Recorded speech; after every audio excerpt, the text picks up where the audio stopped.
എൻ്റെ പേര് ഷീബ സിബി. ഞാൻ ഇടുക്കി ജില്ല കാഞ്ചാർ എന്ന സ്ഥലത്ത് സെൻറ്റ് മേരീസ് ഇടവകയിൽ നിന്ന് വരുന്നു. ഞാൻ 2021 ഒക്ടോബറിലാണ് ആദ്യം ഉടമ്പടി എടുത്തത്. ഇപ്പോൾ 8ാമത്തെ പുതുക്കാറായിട്ടുണ്ട്. ഞാൻ 4 പ്രാവശ്യം അൾത്താരയിൽ കയറി സാക്ഷ്യം പറഞ്ഞു.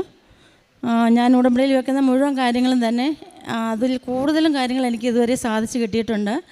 അപ്പോൾ എനിക്കിതിൻ്റെ ഇങ്ങനെ സാധിച്ചു കിട്ടിയതിൻ്റെ ഏറ്റവും വലിയ ഇത് എനിക്ക് തോന്നുന്നത്, ഒരു മത്സരത്തിൽ ഒരാൾക്കേ വിജയിക്കാൻ പറ്റുള്ളൂ. പക്ഷേങ്കിൽ മറ്റുള്ളവരെ തോൽപ്പിക്കാതെ തന്നെ എനിക്ക് വിജയിക്കാനുള്ള അനുഗ്രഹം എൻ്റെ മാതാവ് എനിക്ക് തന്നു.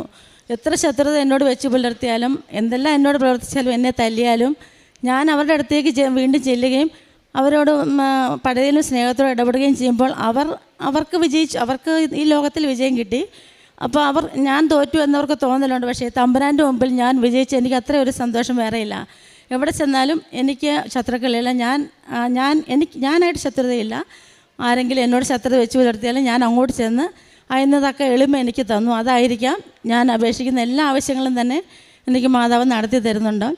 ആദ്യം തന്നെ ഇത് എൻ്റെ മോള് ടാനിയ, മരുമകൻ ജോക്കുട്ടൻ, ജോവാൻ ജോസഫ്, ഇവർക്ക് കിട്ടിയൊരു അനുഗ്രഹമാണ് പറയാൻ പോകുന്നത്. 1 വർഷക്കാലം അവർക്ക് കുഞ്ഞുങ്ങളൊന്നും ഇല്ലാതെ വന്നപ്പോൾ എല്ലാവരും പറഞ്ഞ് ആശുപത്രിയിൽ കൊണ്ടുപോയി കാണിക്കാൻ. ഇവരെ ചികിത്സിക്കാൻ തുടങ്ങി. 1 വർഷത്തോളം ചികിത്സിച്ചു. അപ്പോൾ അവന് മോട്ടിലിറ്റി കുറവ്, ഇവക്ക് AMH കൂടുതലും പ്രൊലാക്റ്റിൻ കുറവുമായിരുന്നു. ഓരോ മാസവും കഴിയും തോറും അതിൻ്റെ പ്രോഗ്രസ് കുറഞ്ഞു വരുന്നതല്ലാതെ കൂടുതലൊന്നും ആയില്ല. കുഞ്ഞുങ്ങളുണ്ടാകാനുള്ള സാധ്യത കുറഞ്ഞു വന്നുകൊണ്ടിരുന്നു. 1 വർഷമായിട്ടും മാറ്റമൊന്നുമില്ല. പിന്നെ ഇവർക്ക് ശാരീരികമായിട്ട് അസ്വസ്ഥതകളും വന്നു തുടങ്ങിയപ്പോൾ അത് ചികിത്സ നിർത്തി. അപ്പോഴും ഇവർ 2 പേരും എന്നോട് പറയുമായിരുന്നു, വിഷമിക്കൊന്നും വേണ്ട, മാതാവ് ഞങ്ങൾക്ക് കുഞ്ഞിനെ തരും. ഞങ്ങൾ നന്മ മാത്രമേ ചെയ്യുന്നുള്ളൂ, ആരെയും ഉപദ്രവിക്കുന്നില്ലല്ലോ, അതുകൊണ്ട് നമുക്ക് തരും അമ്മയെന്ന് ആ ഒരു ധൈര്യം ഇവർ പറയുന്ന അതിൽ കൂടെയാണ് എനിക്ക് ഒത്തിരി, ഇവരുടെ വിശ്വാസത്തിൽ കൂടിയാണ് എനിക്ക് ഒരുപാട് ധൈര്യമായത്. അപ്പം ഇവർ മസ്കറ്റിലാണ്. ഞാൻ ഇവിടെ വന്ന് ഉടമ്പടി എടുത്തു. ഞാൻ എടുക്കാൻ വരാനിരുന്നല്ല, ഒരു മുസ്ലിം കുട്ടിയാണ്, അവൾക്ക് കൂട്ടെന്നെ വിളിച്ചുകൊണ്ട് വന്നാണ്. എനിക്ക് കേട്ടിട്ടുണ്ട് ഇതിനെക്കുറിച്ച്, ഞാൻ യൂട്യൂബിലൊക്കെ കാണാറുണ്ട്. വരാൻ താല്പര്യപ്പെട്ടിരുന്നില്ല. അപ്പോൾ അവളും കൊച്ചും മാത്രമേ ഉള്ളൂ എന്ന് പറഞ്ഞ് എന്നെ കൂട്ടിക്കൊണ്ട് വന്നതാണ്. അങ്ങനെയാണ് ഞാൻ ഉടമ്പടി എടുത്തപ്പോൾ ആദ്യത്തെ ഉടമ്പടി നിയോഗം വെച്ച് ഇവരുടെ കാര്യമായിരുന്നു അത്. എന്നിട്ട് ഞാൻ ഉടമ്പടി എടുത്ത് മസ്കറ്റിൽ ഈ എണ്ണയും തേനും ഉപ്പും ഒക്കെ ആയിട്ട് ഞാൻ മസ്കറ്റിലേക്കാണ് പോയത്. അവിടെ ചെന്ന പ്രാർത്ഥന കഴിയുമ്പോൾ ഞാൻ വയറിൽ തൈലം പുരട്ടി കുരിശ് വരയ്ക്കും, ഉപ്പും തേനും ഇവർക്ക് കൊടുക്കും. എല്ലാ ദിവസവും ഇത് ആവർത്തിച്ചുകൊണ്ടേയിരുന്നു. അപ്പോൾ ഒരു ദിവസം ഇവൾ പറഞ്ഞു, ഇവളുടെ ഓഫീസിൽ വർക്ക് ചെയ്യുന്നതിൽ 3 പേര്, ഇവളല്ലാതെ 3 പേർക്ക് കൂടി മക്കളില്ലാത്ത. അപ്പോൾ എല്ലാവരും ചോദിക്കും, നിങ്ങളുടെ ഈ സെക്ഷനിലെല്ലാം മക്കളില്ലാത്തവരാണോ എന്ന് ചോദിക്കും. അപ്പോൾ ഞാൻ പറഞ്ഞു, എന്നാൽ അവരോട് നീ കൃപാസനത്തിലെ കാര്യം പറ, നീ മാത്രം ഇത് കഴിക്കുന്ന അത് ഉപ്പും തേനും ഒക്കെ ഉപയോഗിക്കുന്നുണ്ടല്ലോ. അപ്പോൾ ഇവൾ അങ്ങ് കരഞ്ഞിട്ട് എന്നോട് പറഞ്ഞു, ഞാൻ ഓഫീസിൽ ഒറ്റപ്പെട്ട പോലെ, ഞാൻ മാത്രമേ ക്രിസ്ത്യാനിയുള്ളൂ, ബാക്കിയെല്ലാം ഹിന്ദുസാണ്. അവരെല്ലാവരും പരസ്പരം പറഞ്ഞ് കളിയാക്കി ചിരിക്കുന്ന ഒന്നാണ് കൃപാസനത്തെപ്പറ്റി. മിക്കവാറും എന്തെങ്കിലും ആവശ്യം വരുമ്പോൾ അവരേത് എടുത്തിട്ട് അത് പിന്നെ കളിയാക്കി ചിരിക്കും. എനിക്കൊന്നും പ്രതികരിക്കാൻ പറ്റാത്ത അവസ്ഥയാണ്. അപ്പോൾ ഞാൻ അവരോട് പോയി, ഞാനങ്ങനെ പറയാനുള്ള അതിനുള്ള കഴിവ് എനിക്കില്ല, അതുകൊണ്ട് അമ്മ പ്രാർത്ഥിച്ചാൽ മതി എന്ന് പറഞ്ഞു. അപ്പോൾ എനിക്കും വിഷമമായി. ഇവർ ഉച്ചയ്ക്ക് ഉണ്ണുമ്പോൾ കറിയെല്ലാം ഷെയർ ചെയ്താണ് കഴിക്കുന്നത്. അപ്പോൾ ഞാൻ ഭക്ഷണത്തിനകത്ത് മാതാവിൻ്റെ ഉപ്പിട്ട് വിശ്വാസപ്രമാണം ചൊല്ലി ഈ 3 പേരുടെയും കൂടെയും പേര് പറഞ്ഞ് പ്രാർത്ഥിച്ചിട്ടാണ് ഞാൻ കൊടുത്തു വിടുന്നത്. എന്നിട്ട് ഞാൻ പറഞ്ഞു, മാതാവ് അടുത്ത ഡിസംബർ 7 ഞാൻ മാതാവിൻ്റെ അടുത്ത് വരുന്നതിന് മുമ്പായിട്ട് ഇവർക്ക് 4 പേർക്ക്, അവർ ഒരുപാട് കാലങ്ങളായത് മക്കളില്ലാതായിട്ട്, ഇവൾക്ക് ഉള്ളു 2 വർഷമൊക്കെ ആയുള്ളൂ കുഞ്ഞുങ്ങളില്ലാതെ. അപ്പം ഇവളേക്കായി മുമ്പേ അവർക്ക് കൊടുക്കണം. ഡിസംബർ 7 മുമ്പ് എല്ലാവർക്കും അമ്മ കുഞ്ഞിനെ തരണമെന്ന് പറഞ്ഞ് ഞാൻ പ്രാർത്ഥിച്ചു. അത് കഴിഞ്ഞ ഒരു ദിവസം ഞങ്ങൾ ടെറസിലിരുന്ന് രാത്രി 10-11:30 ആയി ടെറസിലിരുന്ന് കടിഞ്ചായൊക്കെ കുടിച്ചിങ്ങനെ വിശ്രമിച്ചുകൊണ്ടിരുന്ന സമയത്ത് ഒരു പ്രാവ് പറന്നു വന്നു. പക്ഷേ രാത്രി പ്രാവിൻ്റെ കണ്ണ് കാണാവോ പറക്കുമോ എന്നൊന്നും എനിക്കറിയത്തില്ല.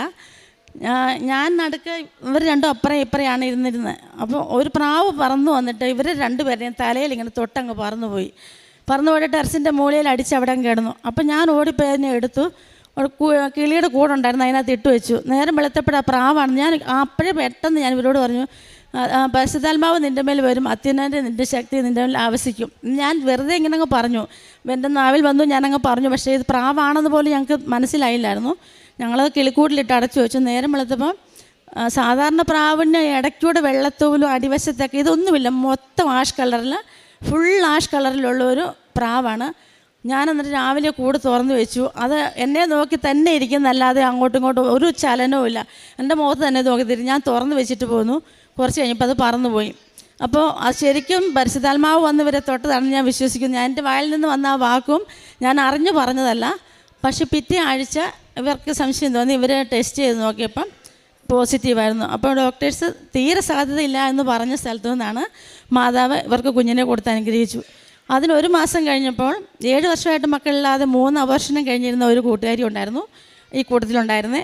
അവൾ പ്രഗ്നൻ്റായി. അടുത്ത മാസം 4 വർഷമായിട്ട് മക്കളില്ലാതിരുന്ന ഒരാൾക്ക് ഉണ്ടായിരുന്നു. പിന്നെ 2 വർഷമായിട്ട് അവർക്ക് 3 പേരും പ്രഗ്നൻ്റായി. ഡിസംബർ 7 മുമ്പ് അതിലൊരാൾക്ക് ഇരട്ട കുഞ്ഞുങ്ങളാണ് മോനെ ഗർഭം ഉണ്ടായിരുന്നത്. ബാക്കി എല്ലാവർക്കും ഓരോ കുഞ്ഞുങ്ങളും. അപ്പോൾ ഡിസംബർ 7 മുമ്പായിട്ട് തന്നെ ഞാൻ ഈ ആവശ്യപ്പെട്ട മുഴുവൻ കാര്യങ്ങളും അവരോട് പറഞ്ഞപ്പോൾ അവർക്ക് വിശ്വാസമായി. ഇന്നതുപോലെ ചെയ്തതാന്ന് പറഞ്ഞപ്പോൾ അവർക്ക് വിശ്വാസമായി. അതുവരെ ഉണ്ടാകാതിരുന്ന കാര്യം അവർക്കൊട്ടും സാധ്യതയില്ലാതിരുന്നിടത്ത് അവർക്ക് കുഞ്ഞുങ്ങളെ കൊടുത്ത് അനുഗ്രഹിച്ചു. അപ്പോൾ എൻ്റെ മോൾക്ക് വേണ്ടി പ്രാർത്ഥിച്ചുകൂടെ അവരെയും കൂടെ പ്രാർത്ഥിച്ചത് കൊണ്ടായിരിക്കാം എൻ്റെ മോളെയും ദൈവം എത്ര പെട്ടെന്ന് അനുഗ്രഹിച്ചതെന്ന് ഞാൻ വിശ്വസിക്കുന്നു. അപ്പോൾ ഇവള് ഗർഭിണിയായിരുന്നപ്പോൾ ഞാൻ തിരിച്ച് വിസ എൻ്റെ തീർന്നു, എനിക്ക് തിരിച്ച് വരേണ്ടി വന്നു. അപ്പം ഞാൻ എൻ്റെ പതൊക്കെ ഇവൾക്ക് അപ്പടി പേടിയായിരുന്നു. ഇങ്ങനത്തെ ചികിത്സിച്ചൊക്കെ മടുത്തായതുകൊണ്ട് ഇനി എന്തെങ്കിലും ഇടയ്ക്ക് സ്പോട്ടിംഗ് ഒക്കെ ഉണ്ടായിരുന്നു. അപ്പോൾ എനിക്ക് പോരാതിരിക്കാനും പറ്റില്ല. ഞാൻ എൻ്റെ പതൊക്കെ ഞാൻ ഇവൾക്ക് കൊടുത്തിട്ട് പോന്നു. തിരിച്ച് നീ വീട്ടിലേക്ക് പ്രസവത്തിന് വരുമ്പോൾ എനിക്ക് തരണമെന്നുള്ള വ്യവസ്ഥയിൽ ഞാൻ കൊടുത്തിട്ട് പോന്നു. അന്ന് മുതൽ ഈ കാശുരൂപത്തിൻ്റെ വയറിൻ്റെ ഭാഗം വീർക്കാൻ തുടങ്ങി. ചെറുതായിട്ട് തടിപ്പായി. പിന്നെ വീർത്ത് ഇവൾ പ്രസവിക്കുന്നതിൻ്റെ ഓപ്പറേഷൻ്റെ തലേ ദിവസം അതിൻ്റെ അടിവശം മാതാവിൻ്റെ പകുതി വരെ ഉള്ള മാതാവിൻ്റെ രൂപം അടിവശം വിണ്ട് കീറി പൊട്ടി. ഇവൾക്ക് സുഖപ്രസവം വേണമെന്ന് ഞാൻ പ്രാർത്ഥിച്ചിരുന്നു മാതാവിനോട്. അപ്പോൾ തലയാഴ്ച വരെ ഡോക്ടർ പറഞ്ഞു സുഖമായിട്ട് പ്രസവം നടക്കും, ഒരു കുഴപ്പമില്ലാന്ന്. അതിൻ്റെ ഈ മാതാവിൻ്റെ രൂപം ഇങ്ങനെ വിണ്ട് കീറുന്നതിന് തലേ ദിവസം കൊച്ചിന് അനക്കമില്ലാതെ വന്നായിരുന്നു. അന്നേരം ഞങ്ങൾ ആശുപത്രിയിൽ കൊണ്ടുവന്നപ്പോൾ ഡോക്ടർ പറഞ്ഞു കൊച്ചിൻ്റെ കഴുത്തിൽ പൊക്കിൾ കൂടി ചുറ്റിയിട്ടുണ്ട്, അപ്പോൾ ഓപ്പറേഷൻ അല്ലാതെ വേറെ സാധ്യത പറ്റത്തില്ല, അതുകൊണ്ട് ഓപ്പറേഷൻ തന്നെ ചെയ്യാമെന്ന് പറഞ്ഞ് ഞങ്ങൾ സമ്മതിച്ചു. ഓപ്പറേഷൻ ചെയ്തപ്പോഴേ ഡോക്ടർ പറഞ്ഞു 320 വരെ 200 വരെ എങ്ങാണ്ട് ഇവൾക്ക് ഇവൾക്ക് എല്ലാം അകലാനുള്ള പ്രസവിക്കാനുള്ള സാധ്യതയുള്ളൂ. ഇത് 3600 ഉണ്ട് കൊച്ച്. ഒരു കാരണവശാലും പ്രസവിക്കുകയില്ലായിരുന്നു. ഓപ്പറേഷൻ അല്ലാതെ വേറെ സാധ്യത വേദന എല്ലാം സഹിച്ചു കഴിഞ്ഞ അവസാനം ഓപ്പറേഷൻ വേണ്ടി വന്നേനെ. അത് മാതാവ് അനുഗ്രഹിച്ചതാണെന്ന് ഞാൻ വിശ്വസിക്കുന്നു. അങ്ങനെ ഒന്ന് തന്നതുകൊണ്ട് ഓപ്പറേഷൻ ചെയ്തതിനെ എടുക്കാൻ പറ്റി. അപ്പോൾ ആ കാശുരൂപം ഞാനിവിടെ അന്നിരുന്ന അച്ഛനെ കൊണ്ടുവന്ന് കാണിച്ചായിരുന്നു. അച്ഛനത് ബോധ്യപ്പെടുത്തി. അച്ഛൻ വേറെ കാശുരൂപം എനിക്ക് തരുകയും ചെയ്തായിരുന്നു. അതുപോലെ തന്നെ മോൻ്റെ കൊറോണ സമയമായിരുന്നു. അപ്പോൾ മോൻ 2 വർഷത്തെ ആനുകൂല്യങ്ങളൊന്നും തന്നെ കിട്ടുന്നില്ലായിരുന്നു. സാലറി 20% വെച്ച് എല്ലാ വർഷവും കൂട്ടുന്നതാണ്. അത് ആ 2 വർഷം കിട്ടിയില്ല. അപ്പോൾ ഞാൻ ചെന്നപ്പോൾ ഇവള് സങ്കടം പറഞ്ഞു, 2 വർഷമായിട്ട് ഇപ്പോൾ സാലറി കൂട്ടുന്നില്ല അമ്മയെന്ന് പറഞ്ഞു. അപ്പോൾ ഞാൻ പറഞ്ഞു ഞാൻ എന്നിട്ട് ലൈറ്റ് ക്യാൻഡിലിട്ട് പ്രാർത്ഥിച്ചു, മാതാവ് ഇവൻ്റെ സാലറി ഇരട്ടിച്ച് കൊടുക്കണേ, 2 വർഷമായിട്ട് കൂട്ടുന്നില്ല, ഇരട്ടിച്ച് കൊടുക്കണേന്ന് ഞാൻ പ്രാർത്ഥിച്ചു. അപ്പോൾ ഇവളത് കേട്ടിട്ട് എന്നോട് പറഞ്ഞു ഇരട്ടിക്കണേന്ന്, അമ്മ ഭയങ്കര മടുക്കുക, ഇരട്ടിക്കണേന്ന് പ്രാർത്ഥിച്ചു. 2 വർഷമായിട്ട് യാതൊരു ആനുകൂല്യങ്ങളും കിട്ടുന്നില്ല, അത് കിട്ടിയാൽ മതിയായിരുന്നു, ഇരട്ടിപ്പിക്കുകയൊന്നും വേണ്ടായിരുന്നു എന്ന് പറഞ്ഞു. അപ്പോൾ ഇവൻ്റെ ബർത്ത്ഡേ മാർച്ച് 6-ാം തീയതിയാണ്. 6-ാം തീയതി ഡേറ്റ് ഇട്ടാണ് ഞാൻ പ്രാർത്ഥിച്ചത്. ഫെബ്രുവരി 28-ാം തീയതി 2 വർഷത്തെ കിട്ടാനുള്ള മുഴുവൻ ആനുകൂല്യങ്ങളും ഇവന് കിട്ടി. അപ്പോൾ പറഞ്ഞു ഞാൻ പ്രാർത്ഥിച്ചതാണ് കേട്ടത്, അമ്മ പ്രാർത്ഥിച്ചതല്ല കേട്ടതെന്ന് ഇവള് പറഞ്ഞു. മാർച്ച് 5-ാം തീയതി മാർച്ച് 1-ാം തീയതി ആയപ്പം ഇവൻ്റെ സാലറി നേരെ ഇരട്ടിയാക്കി, ഇവന് മാത്രം നേരെ ഇരട്ടിയാക്കി സാലറി കിട്ടി. ബാക്കി എല്ലാവർക്കും 20% വെച്ച് കൂട്ടി. ഇവന് മാത്രം എന്താ കാരണമെന്ന് അറിയത്തില്ല, ആർക്കും അറിയത്തില്ല, ഇവൻ്റെ സാലറി ഇരട്ടിപ്പിച്ച് കിട്ടി. പിന്നെ എൻ്റെ മോൻ്റെ ഒരു സാക്ഷിയാണ്. മോനെ കുറേ ഒരു വർഷത്തോളമായിട്ട് ജോലി നഷ്ടപ്പെട്ടിങ്ങനെ ഇരിക്കുകയായിരുന്നു. അപ്പോൾ കഴിഞ്ഞ പ്രാവശ്യം ഞാനിവിടെ വന്നപ്പോൾ സാക്ഷ്യം പറഞ്ഞു, ഒരു ദിവസം എനിക്ക് നീല മഴ പെയ്യുന്നതും പച്ച മഴ പെയ്യുന്നതും ഞാൻ സ്വപ്നം കണ്ടു. ശരിക്കും ഞാൻ കണ്ണടയ്ക്കുമ്പോഴെല്ലാം എനിക്കതേ കാണുന്നുള്ളൂ. അതിൻ്റെ പിറ്റേ ദിവസം ഇവൻ്റെ ജോലി നഷ്ടപ്പെട്ടു. അപ്പോൾ ഞാനിവിടെ വന്ന് സാക്ഷ്യം പറഞ്ഞപ്പോൾ ഞാൻ പറഞ്ഞു, ഇങ്ങനെ ഞാൻ ഇന്നലെ കണ്ടിട്ടുണ്ട്, ഇന്ന് ഞാൻ സാക്ഷ്യം പറയാം. ഇനി എൻ്റെ മോൻ്റെ നല്ലൊരു ജോലി കിട്ടി എന്നുള്ള സാക്ഷ്യം പറയാൻ മാതാവ് എന്നെ ഇടവരുത്തുക, അതിൻ്റെ അടയാളമാണ് കണ്ടതെന്ന് ഞാൻ വിശ്വസിക്കുന്നു എന്ന് പറഞ്ഞിട്ടാണ് ഞാൻ പോയത്. അതുപോലെ തന്നെ ഞാൻ ലാസ്റ്റ് പുതുക്കി കഴിഞ്ഞ് ഈ 3 മാസത്തിനിടയ്ക്ക് എല്ലാ മാസവും തന്നെ കുറേ പേരെയും കൊണ്ട് ഞാൻ ആരെങ്കിലും ഇങ്ങനെ ആവശ്യങ്ങൾ പറയുന്നവരെ അവരുടെ കൂട്ടത്തിൽ ഞാനും വരാറുണ്ട്. ഇവിടെ വന്ന് പത്രം മേടിച്ചുകൊണ്ട് പോകും, ബംഗാളി പത്രം മലയാളി പത്രമൊക്കെ ഞങ്ങൾ മേടിച്ചുകൊണ്ട് പോകും. അപ്പം ഞാൻ അങ്ങനെ ഓരോരുത്തരെ കൂട്ടിക്കൊണ്ട് വന്നപ്പോൾ 2 പ്രാവശ്യം അങ്ങനെ ഞാനിവിടെ വന്ന് പ്രാർത്ഥിച്ചു.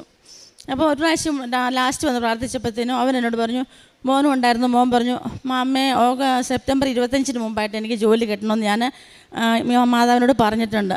അതിന് മുമ്പാണ് കിട്ടുന്നെങ്കിൽ ഞാൻ ഈ പള്ളിക്കകത്ത് വന്ന് ഞാൻ മുട്ടയെ നീന്തുമെന്ന് പറഞ്ഞു. അപ്പം ഞാൻ പറഞ്ഞു, നീ അത് ഞാൻ എന്നെ സാക്ഷ്യപ്പെടുത്തിയല്ലേ, അപ്പം അങ്ങനെ ചെയ്തോളാൻ പറഞ്ഞു. അത് കഴിഞ്ഞ് ഈ ഓഗസ്റ്റ് 24 തീയതി ആയപ്പം, അല്ല സെപ്റ്റംബർ 24 തീയതി ആയപ്പം അവന് നല്ല സാലറി ഉള്ളൊരു ജോലി കിട്ടുകയും ഇൻഷുറൻസോടുകൂടി കുടുംബത്തിനും മുഴുവനും ഇൻഷുറൻസോടുകൂടി എല്ലാ പെൻഷൻ സഹിതം എല്ലാ ആനുകൂല്യമുള്ള ഒരു നല്ല ജോലി കൊടുത്ത് അനുഗ്രഹിച്ചു. ഇന്ന് അവൻ ജോലിക്ക് കയറിയ ദിവസമാണ്. അപ്പം ഞാൻ ഇങ്ങോട്ട് വന്നപ്പോൾ അവൻ വിളിച്ചു പറഞ്ഞു, അമ്മേ ഞാൻ ഓഫീസിൽ പോയി ജോയിൻ ചെയ്തു, അമ്മ സാക്ഷ്യം പറഞ്ഞേക്കണം, ഞാൻ പോകുമ്പോൾ പറഞ്ഞോളാം എന്ന് പറഞ്ഞുകൊണ്ടാണ് ഞാനിപ്പോൾ പറയുന്നത്.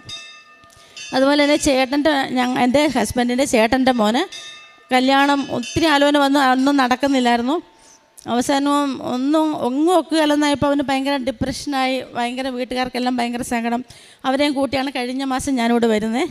ഒരു കല്യാണത്തിന് വന്നപ്പോൾ അവരെല്ലാം കൂട്ടി ഞാനിവിടെ വന്നു. നാത്തുമാരെയും ചേട്ടനും ചേച്ചിയും പിള്ളേരും എല്ലാം ആയിട്ട് വന്നു. അപ്പോൾ അവന് ചേച്ചി പറഞ്ഞായിരുന്നു, അവന് അകത്തോട്ട് ഇപ്പോൾ അതുപോലെ പ്രാർത്ഥിക്കാനൊന്നും താല്പര്യമില്ല, അവന് ഒന്നിനോടും ഒരിതില്ല. അല്ലെങ്കിൽ സ്ഥിരം പള്ളിയിൽ ശുശ്രൂഷി ആയിരുന്നു, എല്ലാ കാര്യത്തിനും പള്ളിയിലുള്ള, ഇപ്പോൾ ഒന്നിനും പോകാൻ അവന് താല്പര്യമില്ല എന്ന് പറഞ്ഞു.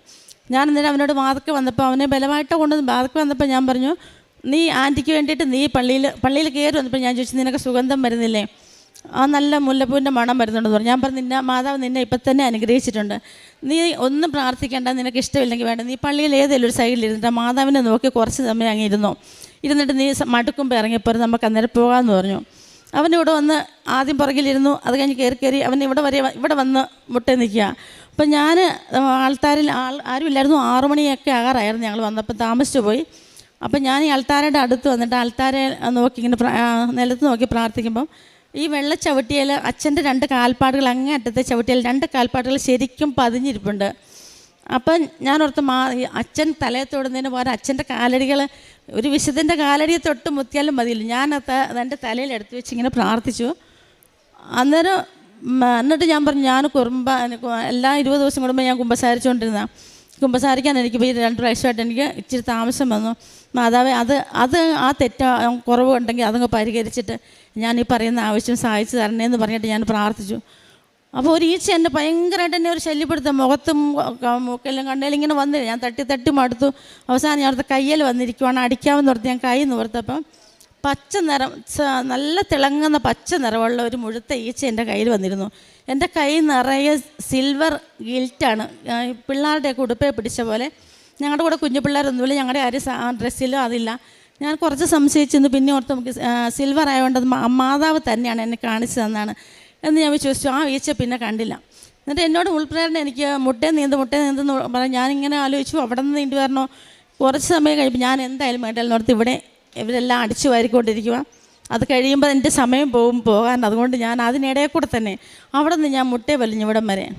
പക്ഷേ വേളാങ്കണ്ണിയിലൊക്കെ പോയി കിലോമീറ്ററുകളുണ്ട് അത് മുട്ടയിൽ നീന്താൻ. അതിന് എല്ലാ വർഷവും ഞങ്ങൾ പോകുമ്പോൾ ഞങ്ങളെല്ലാവരും മുട്ടയെ നീന്തും. വൈകുന്നേരം മുട്ടയെ നീന്തിയിട്ട് പൊട്ടി മരുന്ന് വെച്ച് കെട്ടിക്കിടക്കും. പിറ്റേ ദിവസം 2 ദിവസം കഴിഞ്ഞിട്ട് പിന്നെ അങ്ങനെ വന്നുകൊണ്ടിരിക്കുന്നു. എനിക്ക് അവിടെ നിന്ന് ഇവിടെ വരെ വരാൻ എനിക്ക് 1/2 മണിക്കൂർ എടുത്തു. എനിക്ക് അവിടെ നിന്ന് ഇവിടെ വരെ നീന്താൻ. എൻ്റെ തോളിലെല്ലാം കഴിച്ചു പൊട്ടുന്നു. തലയ്ക്ക് ഭയങ്കര തലയ്ക്കകത്ത് വേദന, കയ്യെ വേദന, കാല് വേദന. എനിക്ക് ഒരു കാല് വലിച്ച് വെക്കാൻ പറ്റുന്നില്ല. ഇത്രയ്ക്ക് ഈശോ കുരിശും ചുമന്നുകൊണ്ട് എങ്ങനെയാണോ പോയത്. ഞാൻ ആ കുമ്പസാരിക്കത്തിൽ താമസം വരുത്തിയതിന് എനിക്ക് എന്ത് പ്രായശ്ചിത്തവും ഞാൻ ചെയ്യാവുന്ന മാതാവിനോട് പറഞ്ഞു. മാതാവ് തന്ന പ്രായശ്ചിത്തമാണെന്ന് ഞാൻ വിശ്വസിക്കുന്നു. അവിടെ നിന്ന് ഇവിടം വരെ 1/2 മണിക്കൂർ കൊണ്ടാണ് ഞാൻ കൊന്ത ചൊല്ലി ഇവിടം വരെ എത്തിയത്. ഇവിടെ വന്നപ്പോഴേക്ക് ഞാൻ അവശതയായി, വേർത്ത് അവശതയായി. ഇറങ്ങിക്കഴിഞ്ഞപ്പോഴാണ് ചേട്ടൻ പറയുന്നത്, ശിവ ആൾത്താരയിൽ തൊട്ട് പ്രാർത്ഥിച്ച സമയത്ത് എനിക്കൊരു ഫോൺ കോൾ വന്നു. മോനെ ആലോചന വന്നിട്ട് പിന്നെ മുടങ്ങിപ്പോയൊരു കല്യാണമാണ്, അവർക്ക് ആ കല്യാണത്തിന് താല്പര്യമാണെന്ന് പറഞ്ഞ് വിളിച്ചു. 1 വർഷം കഴിഞ്ഞു. അവർക്ക് ആ കല്യാണത്തിന് താല്പര്യമാണെന്ന് പറഞ്ഞ് ശിവ ആൾത്താരയിൽ നിന്ന് പ്രാർത്ഥിച്ച സമയത്ത് ഞാൻ ഫോൺ വന്നു എന്ന് പറഞ്ഞു. അത് 7 ദിവസം കഴിഞ്ഞപ്പോൾ അവർ അങ്ങോട്ട് കാണാൻ പോയി. ഈ കഴിഞ്ഞ ദിവസം കല്യാണം ഉറപ്പിച്ചു. അടുത്ത ജനുവരി 26-ാം തീയതി അവൻ്റെ കല്യാണം ഉറപ്പിച്ചു. പിന്നെ ഇസ്രയേലിലുള്ള എൻ്റെ ഒരു കൂട്ടുകാരി, എൻ്റെ കൂട്ടുകാരിലൊരു ചെറിയ പ്രായക്കുറവാണ്, അയലോക്കക്കാരിയാണ്. പുള്ളിക്കാരി ഇസ്രയേലിൽ പോയിട്ട് 2 വർഷമൊക്കെ ആയി. കഴിഞ്ഞ ഒക്ടോബർ 7 തുടങ്ങിയ ആ യുദ്ധത്തിൽ സ്ഥലപ്പേര് ഞാൻ മറന്നു, കൈഫ എന്ന് പറയുന്ന സ്ഥലത്ത് ഒരു പ്രാവശ്യം പോലും ഇത്രയും കാലത്തിനിടയ്ക്ക് ഇസ്രയേലിൽ മിസൈൽ വർഷിച്ചാലും ആ ഒരു സ്ഥലം ഇതുവരെ അങ്ങനെ ഒരു സംഭവം ഉണ്ടായിട്ടില്ല എന്നാണ് പറയുന്നത്. കഴിഞ്ഞ വർഷം ഒക്ടോബർ 7 ആ യുദ്ധത്തിൽ ഭയങ്കരമായിട്ട് മിസൈൽ വർഷം ഇവരുടെ തൊട്ടയിലൊക്കെ തന്നെ ഇവർക്ക് നോക്കിയാൽ കാണാവുന്ന അകലത്തിലാണ് ഒരു കൊച്ചിനെ ക്രൂരമായി കൊണ്ട് പീഡിപ്പിക്കുക അങ്ങനെ ഭയങ്കര പ്രശ്നം ഉണ്ടായത്. ഇവരുടെ അടുത്ത് തന്നെയാണ്, ഇവരുടെ സീക്രട്ട് റൂമിലാണ് കയറിയിരിക്കുന്നത്. അതിന് പരിസരത്ത് മുഴുവൻ മിസൈൽ ഇടുന്നുണ്ട്. ഭയങ്കര സൗണ്ടും കാർച്ചയും അലർച്ചയാണ്. നമുക്ക് ഫോൺ വിളിക്കുമ്പോൾ കേൾക്കാം. ഒരു ദിവസം 1 മണിയായപ്പോഴാണ് എനിക്കൊരു ഫോൺ വരുക. സാധാരണ അവൾ പോകുന്നതിന് മുമ്പ് ഭയങ്കര ഫ്രണ്ടായിരുന്നെങ്കിലും പോയി കഴിഞ്ഞാൽ പിന്നെ മെസ്സേജ് ഇട്ടാൽ പോലും മറുപടിയൊക്കെ വരാൻ വലിയ താമസം, സമയക്കുറവായിരുന്നു. പക്ഷെ 1 മണിയായപ്പോൾ എന്നെ വിളിച്ചിട്ട് പറഞ്ഞു, ശിവചേച്ചി ഉറക്കമാണോ, എഴുന്നേറ്റ് എനിക്ക് വേണ്ടി ഒന്ന് പ്രാർത്ഥിക്കണം. അന്ന് ഭയങ്കരമായിട്ട് ശ്വാസം മുട്ടിയാണ് പറയുന്നത്, എനിക്ക് വേണ്ടി പ്രാർത്ഥിക്കണം, ഞാൻ ഇങ്ങനെ അപകടത്തിലാണ്, ഏത് സമയവും ഞങ്ങളെ കൊന്നാലും കുഴപ്പമില്ല, ഞങ്ങളെ ക്രൂരമായിട്ട് പീഡിപ്പിക്കും എല്ലാവരും, അങ്ങനെ ഭയങ്കര പുറത്തൊന്നും പറയുന്നില്ലെന്നുള്ളൂ. ഇവിടെ ഭയങ്കര പ്രശ്നം നടക്കുന്നത്. ഞാൻ നോക്കുന്നൊരു അമ്മയും മാത്രമേ ഉള്ളൂ. ഞങ്ങൾ സീക്രട്ട് റൂമിലാണ്, വിറച്ചുകൊണ്ടാണ്, സംസാരം തെളിയുന്നില്ല. അപ്പോൾ അവർ ബന്ധുക്കോസുകാരാണ്. പണ്ട് മുതലേ ഞാൻ അവർക്ക് ഈ സാക്ഷ്യങ്ങളൊക്കെ ഇട്ട് കൊടുക്കാറുണ്ട്. ആദ്യമൊക്കെ കേൾക്കുമായിരുന്നു. പിന്നെ അതുകൊണ്ടാണ് എന്നോട് അവർ മെസ്സേജ് പോലും നോക്കാതിരുന്നു, എന്നോട് സംസാരിക്കാതിരുന്നു. അതുകൊണ്ടാണെന്ന് പിന്നീടാണ് ഞാൻ അറിയുന്നത്. അപ്പോൾ സാധാരണ അവർ ബന്ധുക്കോസുകാർക്ക് അവർക്ക് എന്തെങ്കിലും ആവശ്യം വന്നാൽ അവരുടെ പള്ളിയിലുള്ള മുഴുവൻ പേരും ഉപവാസം എടുത്ത് ഒരാൾക്ക് വേണ്ടി പ്രാർത്ഥിക്കുക, അങ്ങനെയൊക്കെ ചെയ്യുന്നത്. അപ്പോൾ പറഞ്ഞു, എനിക്ക് ഒരുത്തരുടെയും നമ്പരും ഒരുത്തരുടെയും മുഖം എനിക്ക് ഓർക്കാൻ പറ്റില്ല. ശിവ ചേച്ചിയുടെ മുഖം മാത്രമേ എനിക്ക് മുമ്പിൽ വരുന്നുള്ളൂ. ഫോൺ നമ്പർ തുറന്നപ്പോഴേ ഫോൺ നമ്പർ എനിക്ക് കിട്ടി. ചേച്ചി പ്രാർത്ഥിക്കണം, എല്ലാ ഗ്രൂപ്പിലേക്കും അയക്കണം, എങ്ങനെയെങ്കിലും എനിക്ക് രക്ഷപ്പെടണം, എനിക്ക് ജീവൻ തിരിച്ച് കിട്ടണം എന്ന് പറഞ്ഞിട്ടാണ്. അപ്പോൾ ഞാൻ പറഞ്ഞു, ഞാൻ അന്നേരത്തിന് ഫോണിൽ കൂടെ തന്നെ പ്രാർത്ഥിച്ചു. ഞാൻ വിളിക്കുന്ന മാതാവ് സഞ്ചാരി മാതാവാണ്. സെക്കൻഡുകൾ പോലും വേണ്ട അവിടെ വരാനായിട്ട്. നിൻ്റെ അടുത്ത് ഇപ്പോൾ വരും. നിൻ്റെ അമ്മയും താമസിക്കുന്ന സീക്രട്ട് റൂമിൽ അമ്മയുണ്ട്, ഞാനാണ് പ്രാർത്ഥിക്കുന്നത്. അപ്പോൾ ഞാൻ പറഞ്ഞു, എനിക്ക് ഇത്രയും കാലം ഞാൻ ജീവിച്ചിട്ട് ഞാൻ എന്തെങ്കിലും പുണ്യപ്രവൃത്തി ചെയ്തിട്ടുണ്ടെങ്കിൽ, എന്തെങ്കിലും നന്മ ചെയ്തിട്ടുണ്ടെങ്കിൽ, എന്തെങ്കിലും സഹായങ്ങൾ ചെയ്തിട്ടുണ്ടെങ്കിൽ, സഹനങ്ങൾ ഏറ്റെടുത്തിട്ടുണ്ടെങ്കിൽ, പ്രാർത്ഥിച്ചിട്ടുണ്ടെങ്കിൽ, അതിലെന്തെങ്കിലും ഒരു കണികയെങ്കിലും എനിക്ക് ബാലൻസ് എൻ്റെ ഉണ്ടെങ്കിൽ, മാതാവി അതിൻ്റെ ആനുകൂല്യത്തിലെങ്കിലും അവളെ രക്ഷിക്കണം. തിരിച്ച് 2 പിള്ളേരും ഒക്കെ കുഞ്ഞു പിള്ളേരെ ഇട്ടിട്ട് പോയതാണ്, അവളെ രക്ഷിക്കണമെന്ന് പറഞ്ഞ് ഞാൻ പ്രാർത്ഥിച്ചു. മാതാവ് ഇപ്പം വരും, നേരം വെളുക്കുന്ന ഈ സമയമാകുന്നതിന് മുമ്പ് ഉറപ്പായിട്ടും അതിൽ നിന്നെല്ലാം മോചനം കിട്ടും, നിനക്ക് സമാധാനം കിട്ടുമെന്ന് പറഞ്ഞു. പക്ഷേ അത് കഴിഞ്ഞ് ഒരു 2 മണിക്കൂർ കഴിഞ്ഞപ്പോൾ എന്നോട് വിളിച്ചിട്ട് പറഞ്ഞു, ശിവ ചേച്ചി പറഞ്ഞപ്പം ഒരു സൗണ്ട് കേട്ടില്ലേ, അത് വീണ് കഴിഞ്ഞ് പിന്നെ ഒരു മിസൈൽ പോലും അവിടെ വീണില്ല. പിറ്റേ ദിവസം നേരം വെളുത്ത് 1 മണിയായപ്പോൾ പറഞ്ഞു, ശിവ ചേച്ചി പറഞ്ഞ സമയമായിട്ടുണ്ട്, അടുത്ത ദിവസം 1 മണിക്ക് മുമ്പ്. അതിന് മുമ്പ് പറഞ്ഞു, പിന്നെ ഇവിടെ മുഴുവൻ ശാന്തമാണ്, ബാക്കി എല്ലായിടത്തും പ്രശ്നങ്ങൾ നടക്കുന്നുണ്ട്, എനിക്ക് വേണ്ടി പ്രാർത്ഥിച്ചപ്പോൾ എനിക്ക് മാത്രമല്ല എൻ്റെ ഈ ദേശത്തിന്, ഈ കൈഫ എന്ന് പറയുന്ന ഈ ദേശം മൊത്തം രക്ഷപ്പെട്ടു. ഭയങ്കര ദൈവാനുഗ്രഹം. ഞാൻ പറഞ്ഞു, ഞാൻ വിളിക്കുന്ന മതം നീ വിശ്വസിക്കണമെന്നോ മതം മാറണമെന്നോ ഞാൻ പറയുന്നില്ല. ഞാൻ വിശ്വസിക്കുന്ന മാതാവ് ഞാൻ വിളിച്ചാൽ കേൾക്കും. നിനക്ക് ഏത് സമയത്ത് ആവശ്യമുണ്ടെങ്കിലും എന്നെ വിളിക്കുക, ഞാൻ എൻ്റെ മാതാവിനോട് എന്നെക്കൊണ്ട് പറ്റുന്നത് ഞാൻ വാങ്ങിച്ചു തരാം. ഇപ്പോൾ ഇങ്ങോട്ട് വന്ന് ഈ ക്ലാസ്സിന് അടുക്കാറായപ്പം ഞാൻ ഈ സാക്ഷ്യം പറയാൻ ഓർത്തില്ലായിരുന്നു. ക്ലാസ്സിന് അടുക്കാറായി ഒരു 1/2 കിലോമീറ്റർ ഉള്ളപ്പം അവൾ വീണ്ടും വിളിച്ചു, ചേച്ചി കഴിഞ്ഞ വർഷം ഒക്ടോബർ 7 യുദ്ധം, ഇപ്പോഴും അതേ കണ്ടീഷനിൽ ഇവിടെയൊക്കെ പരിസരത്ത് മൊത്തം ഭയങ്കര പ്രശ്നങ്ങളാണ്. ഞങ്ങളുടെ ഇങ്ങോട്ട് വലിയ പ്രശ്നമില്ല, പക്ഷേങ്കിൽ മുഴുവനും കരയുദ്ധം പോലും, മിസൈൽ വർഷം മാത്രമല്ല കരയുദ്ധം പോലും തുടങ്ങിയിരിക്കുക. ഭയങ്കര അതിനൊക്കെ രൂക്ഷമാണ്. ശിവചേച്ചി പ്രാർത്ഥിക്കണം. ഞാൻ പറഞ്ഞു, ഞാൻ മാതാവിൻ്റെ പള്ളിയിലോട്ട് വരിക, പള്ളി ചെല്ലുമ്പോൾ മാതാവിനോട് പറയണം, എൻ്റെ കാര്യം പറഞ്ഞ് പ്രാർത്ഥിക്കണം. വിശ്വാസം ഇല്ലാതിരുന്ന അവൾക്ക് വിശ്വാസിയാക്കി മാറ്റിയതിന് അതുകൊണ്ട് എനിക്ക് ഏറ്റവും വലിയ ഒരു സന്തോഷം. അത് ഒരുപാട് സാക്ഷ്യങ്ങൾ എനിക്ക് ഉണ്ട്, പക്ഷേ ഞാൻ സമയക്കുറവ് കൊണ്ട് പറയുന്നില്ല. പിന്നെ പത്രങ്ങൾ ഞാൻ ഓരോ പ്രാവശ്യവും വരുമ്പോൾ പത്രങ്ങളും കാശ് രൂപവും വാങ്ങിച്ച് കൊടുക്കാറുണ്ട്. പത്രം കൊടുക്കുന്ന കൂടെ എല്ലാം ഞാൻ കാശ് രൂപം കൊണ്ട് എല്ലാവർക്കും കൊടുക്കാറുണ്ട്.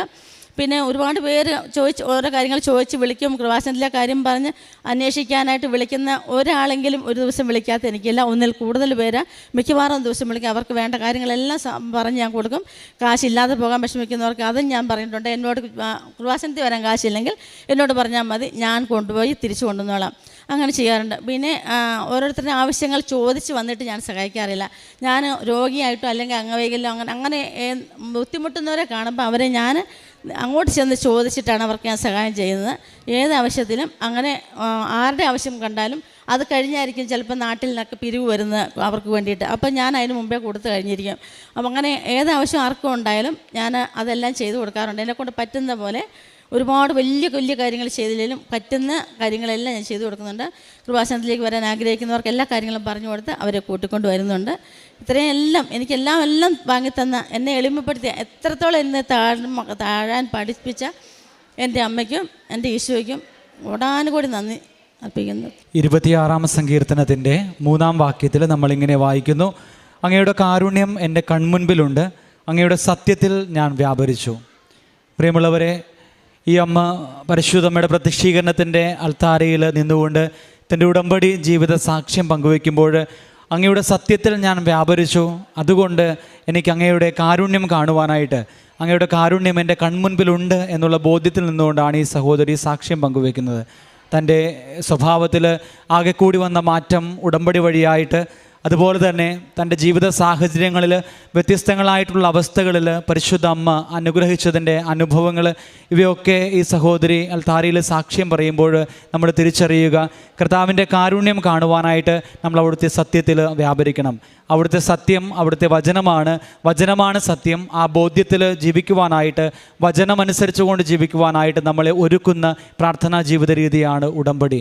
ഉടമ്പടിയിലായിരിക്കുന്ന ഒരു വ്യക്തി വചനമനുസരിച്ചുകൊണ്ട് കർത്താവിൻ്റെ മുൻപിൽ വ്യാപരിക്കുമ്പോൾ, അവിടുത്തെ തിരുഹിതം നിറവേറ്റുമ്പോൾ നമ്മളുടെ ജീവിതങ്ങളിൽ അത്ഭുതങ്ങളും അടയാളങ്ങളും നമുക്ക് കാണുവാനായിട്ട് സാധിക്കും.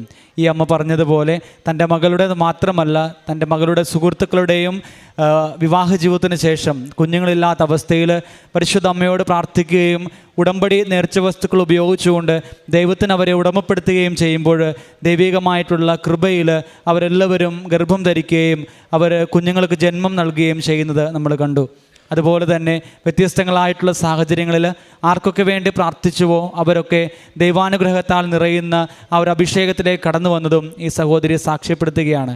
നമ്മുടെയൊക്കെ പ്രാർത്ഥന കൊണ്ട്, ഉടമ്പടി ജീവിതം കൊണ്ട് ദേശങ്ങൾ അനുഗ്രഹിക്കപ്പെടുന്നുണ്ട് എങ്കിൽ തിരിച്ചറിയുക, നമ്മുടെ പ്രാർത്ഥന ദൈവത്തിന് മുൻപിൽ സ്വീകാര്യകരമാകുന്നത് നമ്മളുടെ ഉടമ്പടി ജീവിതത്തിൻ്റെ വിശ്വസ്തതയിലും വിശുദ്ധിയിലുമാണ്. ഈ കുടുംബത്തോട് ചേർന്ന് നിന്നുകൊണ്ട് നമുക്കും ദൈവത്തിരുനാമത്തെ മഹത്വപ്പെടുത്താം. ഇരുകരങ്ങളും അടിച്ച് ഈ സഹോദരിയുടെയും ഈ സഹോദരിയുടെ കുടുംബത്തിൻ്റെയും ജീവിതത്തിൽ പരിശുദ്ധ അമ്മ ചൊരിഞ്ഞ എല്ലാ അനുഗ്രഹങ്ങൾക്കും നമുക്ക് നന്ദി അർപ്പിക്കാം.